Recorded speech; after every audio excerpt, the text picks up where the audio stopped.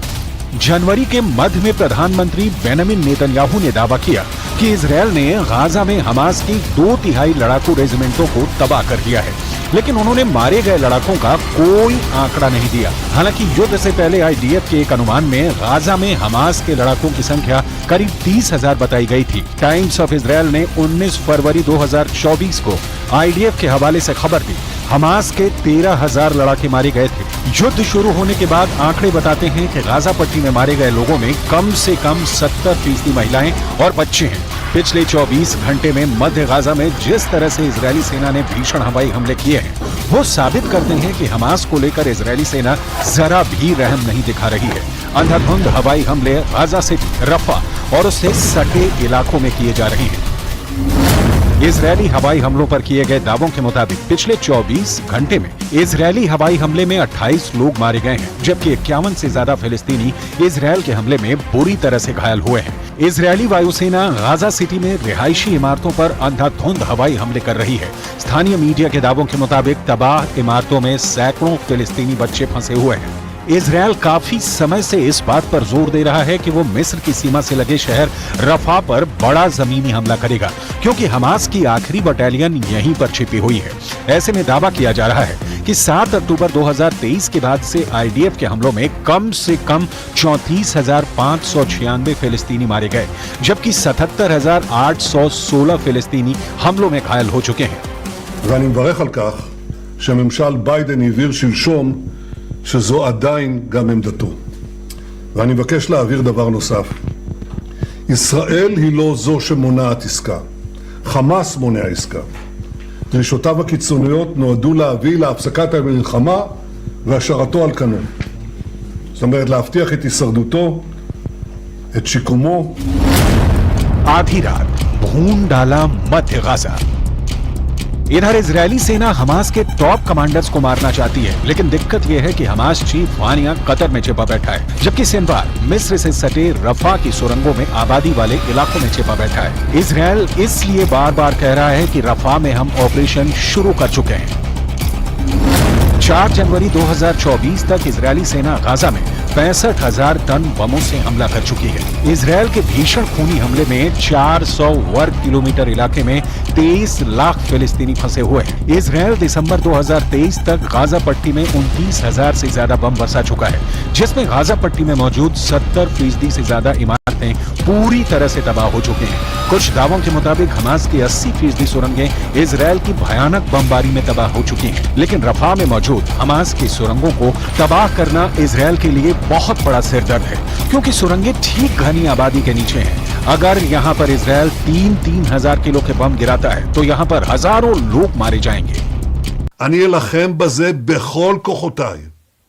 כפי שהחיילים שלנו מאוחדים להגן עלינו בשדה הקרב, אנחנו מאוחדים להגן עליהם בשדה המדיני.